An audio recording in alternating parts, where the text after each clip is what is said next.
Hi, friends. Happy Wind Down Wednesday. I'm so glad you're here with us this evening.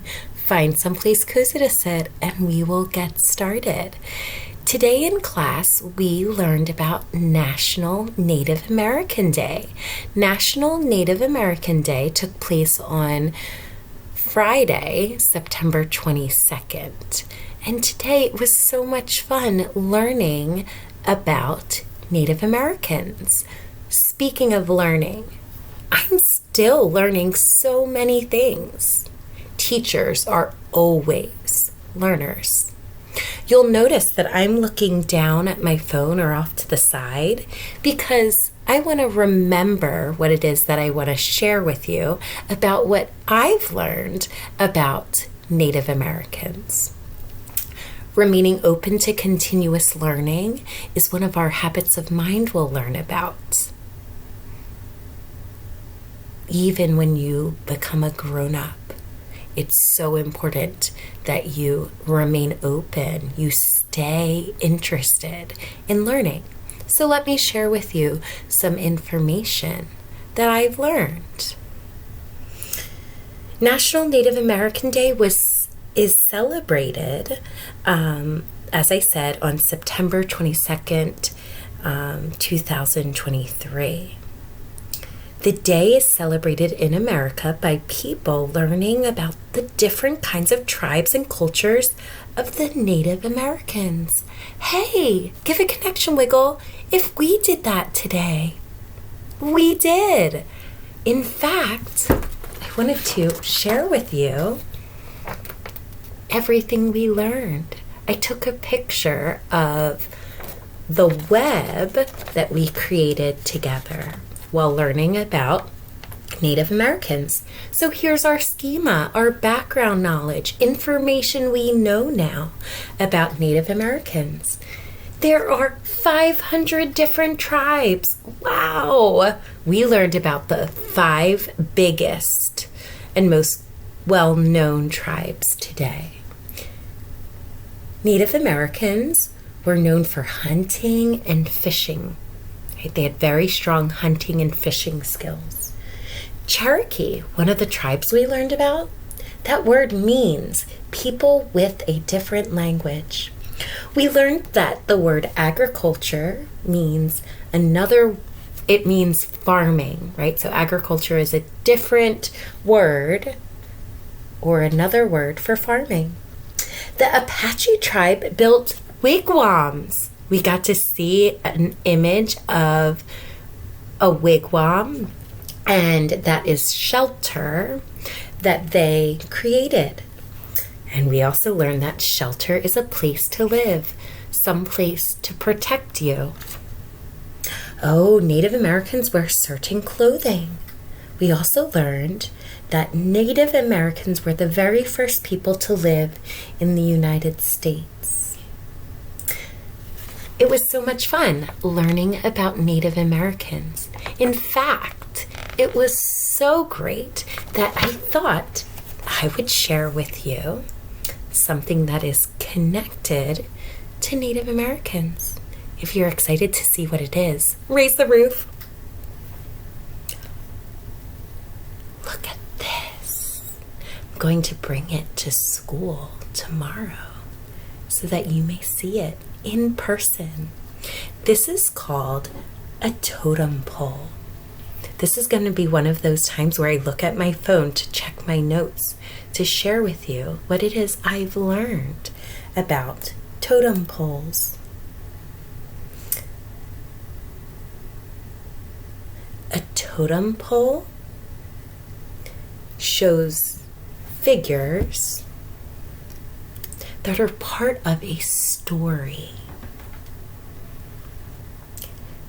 A totem pole is a way to remember history, remember the past. Tribes use totem poles to explain legends. We're going to talk about that word in a moment.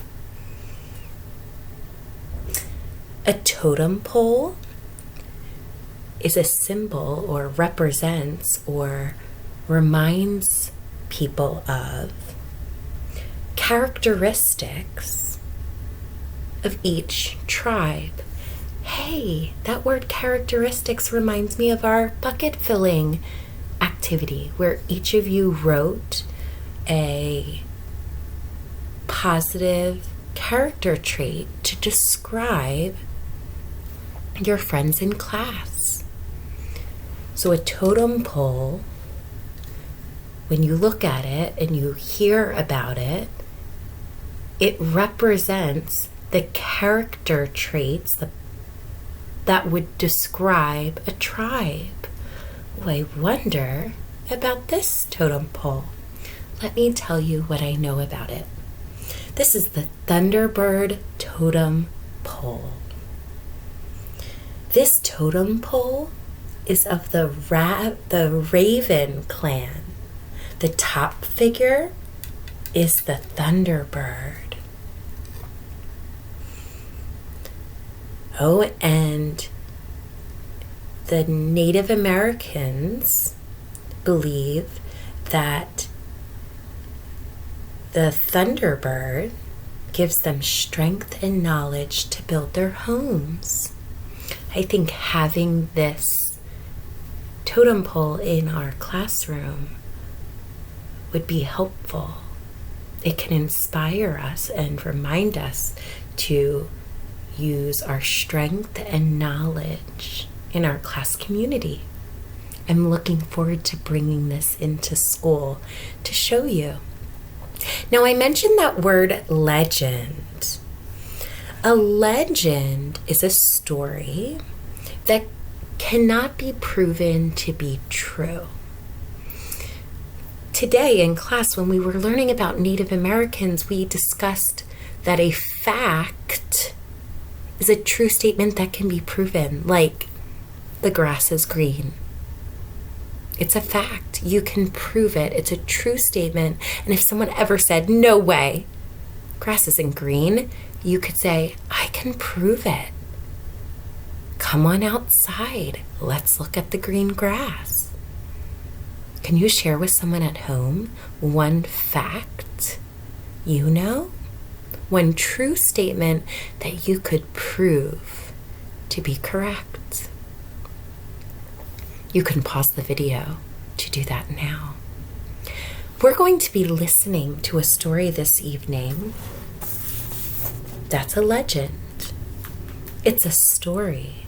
It cannot be proven to be true. And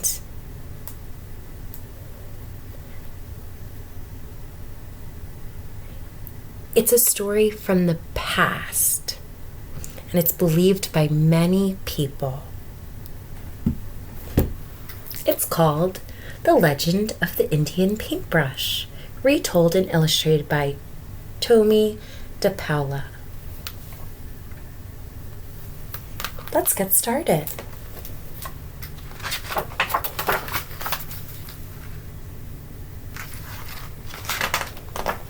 The Legend of the Indian Paintbrush.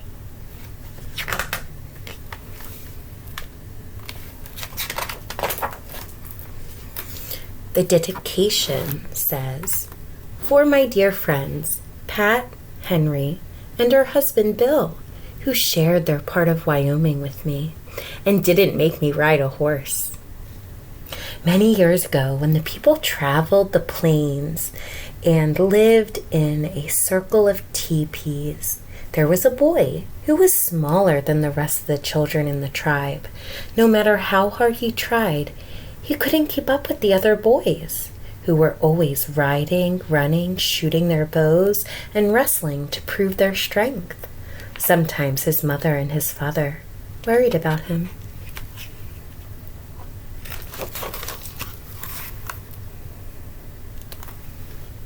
But the boy, who was called Little Gopher, was not without a gift of his own. Many Native Americans have or are given a special name, And it's given to them because I was researching about it. I can share with you. It's given to them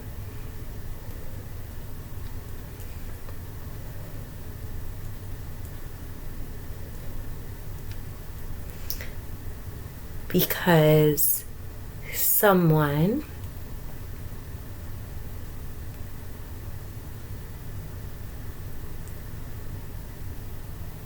in their life had a vision or dream about that name. Thank you for being patient while I double checked that. Let me give you some more details. One moment. Native American naming traditions.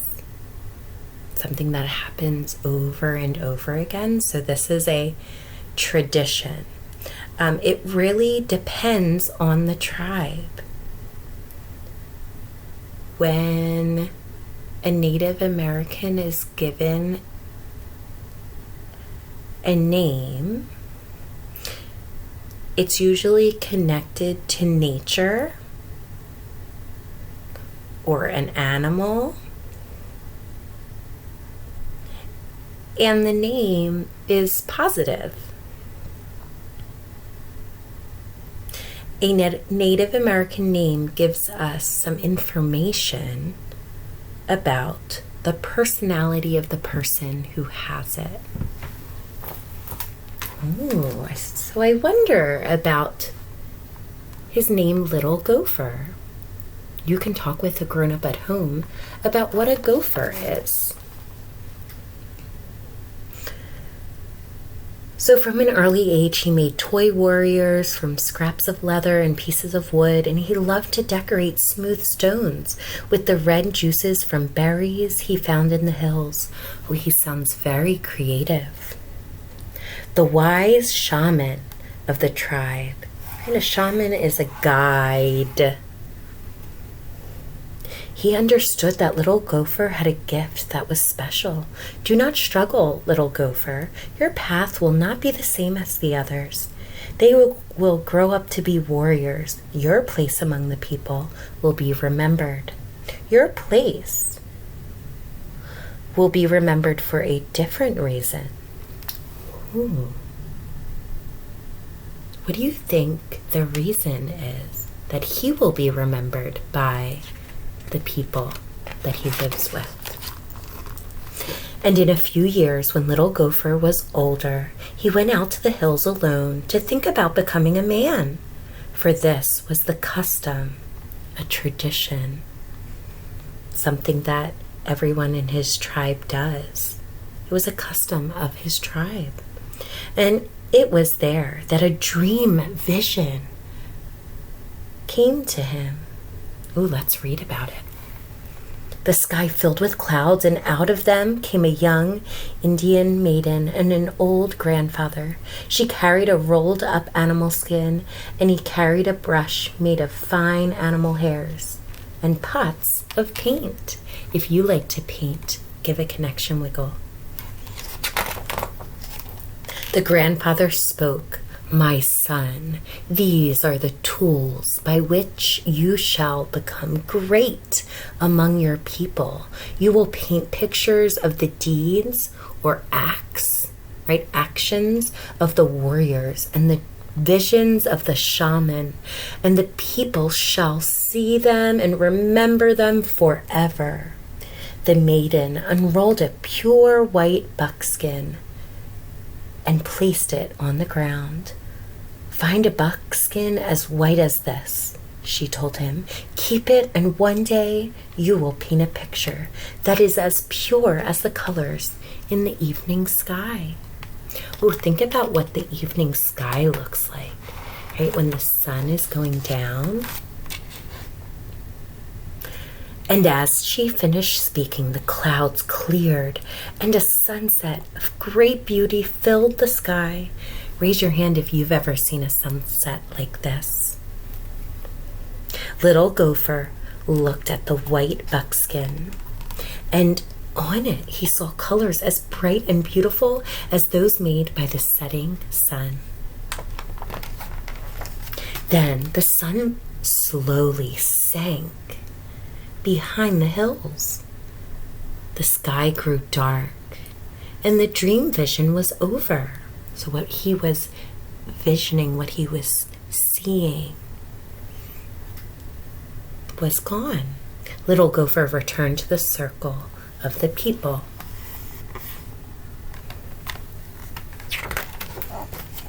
The next day, he began to make soft brushes from the hairs of different animals and stiff brushes from the hair of horses' tails.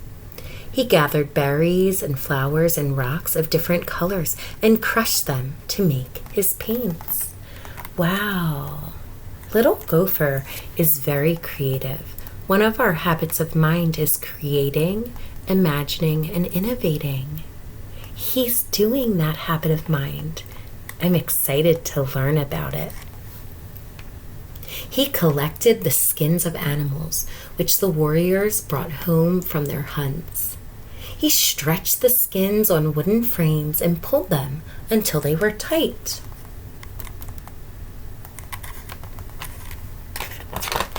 Well, he's really thinking flexibly too. There wasn't paper to use, so he's using this instead. And he began to paint pictures of great hunts, of great deeds, so important actions that happened with his tribe, of great dream visions, so that people would always remember. Today in class, we discussed how we remember many things, and Native Americans remember what happened in the past because of stories that we pass on. Many of you raised your hand when I asked you about if people who are older than you in your family tell you stories. And that was important for you to make that connection, because your grown-ups in your life tell you those stories, and hopefully you pass those on to people who are younger than you when you grow up. But even as he painted, Little Gopher sometimes longed, right? He really cared about wanting to put aside his brushes and ride out with the warriors. But always he remembered his dream vision, and he did not go with them. So he's doing what's best for him. Hey, we changed our desk setup in the classroom, and we discussed how it's important that we do what's best for our learning, right? That reminds me a little bit of what he's doing here. He's thinking about what is best for him. And our new class desk setup is set up that way so that you can be your very best self while teaching and learning in the classroom. Many months ago, he had found his pure white buckskin, but it remained empty because he could not find the colors of the sunset. He used the brightest flowers and the reddest berries and the deepest purples from the rocks, and still his paintings never satisfied or made him feel happy. They look dull and dark. I wonder if he will persist. Do you remember what persisting means? It's another habit of mind. He began to go to the top of a hill each evening and look at the colors that filled the sky. What colors do you see? And he tried to understand how to make them. He longed or cared about how to share the beauty of his dream vision with the people. Remember, the dream vision that he had. Back here. If you think he's going to persist and try to figure it out, put your thumb up. Let's see. But he never gave up trying. And every morning when he awoke, he took out his brushes and his pots and paints and created the stories of the people with the tools he had. Hey, what are some of the tools we use in class? Share with someone at home. What are math tools we use? What tools are at our supply counter? One night, as he laid awake, he heard a voice calling to him. I wonder what it is or who it is. Because you have been faithful to the people and true to your gift, which means that he wanted to help the people in his tribe, and he recognized his strengths, what he's really great at, and he persisted. This voice is telling him that you're going to find the colors you are seeking. Tomorrow, take the white buckskin and go to the place where you watch the sun in the evening. There, on the ground, you will find what you need. How exciting. Do jazz hands if you're excited for him. Woo! It's exciting. The next evening, as the sun began to go down, little Gopher put aside his brushes and went to the top of the hill as the colors of the sunset spread across the sky. And there, on the ground, all around him, were brushes filled with paint, each one a color of the sunset. Little Gopher began to paint quickly and surely, so he was feeling really confident. What's something you feel really confident about? He used one brush and then another. And as the colors in the sky began to fade, little Gopher gazed at the white buckskin, and he was happy. He had found the colors of the sunset. He carried his painting down to the circle of the people, leaving the brushes on the hillside.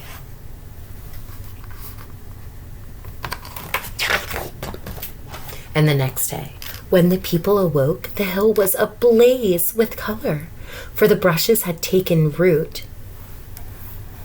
Just like plants, right? Their roots started growing in the ground. They have taken root in the earth and multiplied into plants of brilliant reds, oranges, and yellows. Hey, the red and yellow color remind me of the apples we tasted today to celebrate Johnny Appleseed Day. And every spring from that time, the hills and meadows burst into bloom. And every spring, the people danced and sang the praises of little Gopher, who had painted for the people, and the people no longer called him Little Gopher. But his new name was He Who Brought the Sunset to the Earth. Why do you think he got that name?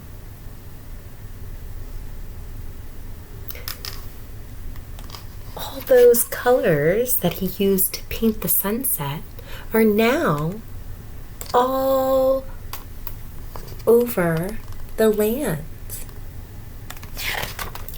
The Indian paintbrush is actually, it looks like a flower, but it is a plant.